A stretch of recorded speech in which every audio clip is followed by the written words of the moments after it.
వర్షపాతము ఎంత ముఖ్యమైనదో పంటలకి, నీ బ్రతుకులో నీ ప్రార్థన అంత ముఖ్యమైనది.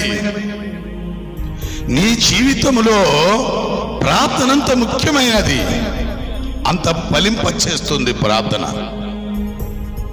అంతేకాని ప్రార్థన లేకుండా దేవుణ్ణి తెలుసుకొని కూడా చాలామంది ప్రార్థన చేయలేని మొద్దులు ఉంటారు.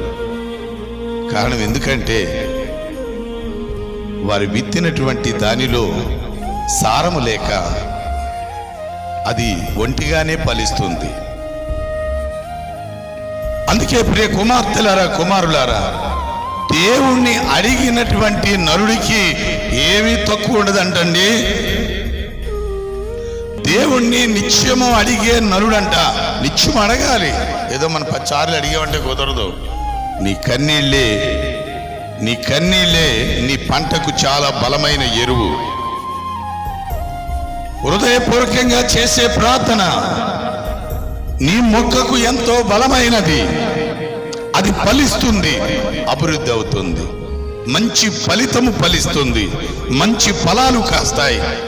మంచి విత్తనములు విత్తటం ద్వారా ఆ పంటను విస్తారంగా పండుతుంది.